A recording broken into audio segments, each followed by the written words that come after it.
అందరికీ నమస్కారం. ఈరోజు కమ్మరపల్లి మండల కాంగ్రెస్ పార్టీ కార్యాలయంలో ఏదైతే కాంగ్రెస్ ప్రభుత్వం మన ముఖ్యమంత్రి రేవంత్ రెడ్డి గారు తలపెట్టిన ఆదేశించినటువంటి పింఛన్ లేనటువంటి వాళ్లకు పింఛన్లు ఆ రోజు కాంగ్రెస్ ప్రభుత్వం అధికారంలోకి వచ్చిన తర్వాత ప్రజాపాలన ఏర్పాటు చేసి ప్రజాపాలనలో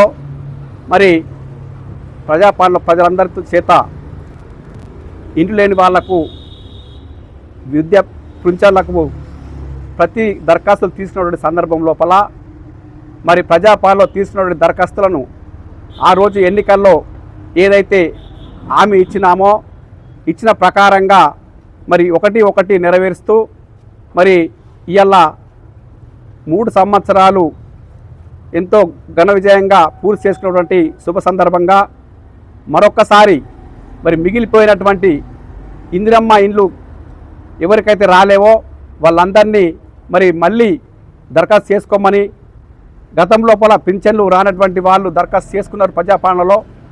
దరఖాస్తు చేసుకున్నటువంటి ఎవరికైతే పింఛన్లు రాలేవో వాళ్ళందరినీ కూడా మళ్ళీ ఒక్కసారి దరఖాస్తు చేసుకొని ఈ 15 ఆగస్టు వచ్చే 15 ఆగస్టు నాడు ఇవన్నింటినీ మనము పెద్ద ఎత్తున అందిద్దాం ప్రజలకు అని చెప్పి గవర్నమెంట్ ఆదేశించిన ప్రకారంగా ఆదేశాలకు అనుగుణంగా దరఖాస్తులు అందరూ చేసుకోవాలి.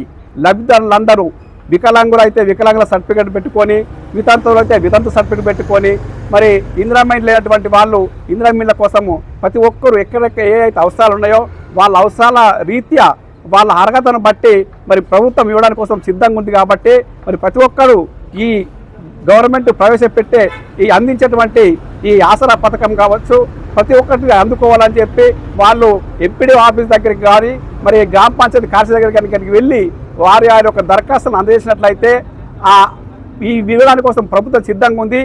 ఈ కార్యక్రమం లోపల కాంగ్రెస్ పార్టీ కార్యకర్తలు, ముఖ్యంగా కార్యకర్తలు గ్రామ పంచాయతీ దగ్గరికి వెళ్ళి ఆ గ్రామంలో ఉన్నటువంటి వాళ్ళని గుర్తించి ఏదైతే దరఖాస్తు పెట్టుకుంటున్నారో వాళ్ళకి సహకరించి ఆ పథకం వాళ్ళకు వచ్చేంత వరకు ఈ కాంగ్రెస్ పార్టీ కార్యకర్తలు ఖచ్చితంగా వారి వెంట ఉండి వాళ్ళకు ఏదైతే పింఛన్ వాళ్ళకు పింఛన్ కావచ్చు, ఇండ్లు కాని వాళ్ళకి ఇండ్లు కావచ్చు, లేకుంటే విద్యుత్ కావచ్చు, గ్యాస్ కావచ్చు, ఏ స్కీమ్ అయితే మనం ప్రవేశపెడుతున్నామో ఆ స్కీమ్కు అర్హత ఉన్నటువంటి ప్రతి ఒక్కరికి అందజేసే కార్యక్రమాన్ని కాంగ్రెస్ కార్యకర్తలందరూ వాళ్ళ భుజాన వేసుకొని ఈ కార్యక్రమాన్ని విజయవంతం చేయాలని చెప్పి ఈ సందర్భంగా కోరుకుంటూ, అదే మాదిరిగా కాంగ్రెస్ ప్రభుత్వం వచ్చిన తర్వాత రేషన్ కార్డు లేనటువంటి సందర్భాలు ఉండే. మన ప్రభుత్వం వచ్చిన తర్వాత ఇంటింటికి రేషన్ కార్డు ఇచ్చి రేషన్ కార్డులో నెంబర్ లేనటువంటి వాళ్ళు గతం లోపల విదేశాల్లో ఉన్నటువంటి వాళ్ళను కూడా ఆ కార్డులో చేర్చి ప్రతి ఒక్కరికి సన్నబియ్యం ఇవ్వడం అనేది గొప్ప విషయము. ప్రజలందరూ ఎంతో బియ్యాన్ని తింటూ ఎంతో ఆనందపడుతున్నారు. ఈ సందర్భంగా స్కీములో కాంగ్రెస్ పార్టీ ఇచ్చినటువంటి ప్రతి హామీని నిలబెట్టుకుంటూ పోతున్నది. దీని పట్ల ప్రజలందరూ ఎంతో హర్షాన్ని వ్యక్తం చేస్తూ ఉన్నారు. అధికారం పట్ల ప్రజలందరూ ఆకర్షితులై ఇవాళ కాంగ్రెస్ పార్టీ యొక్క పరిపాలనను అభినందిస్తూ ఉన్నారు. ముఖ్యమంత్రి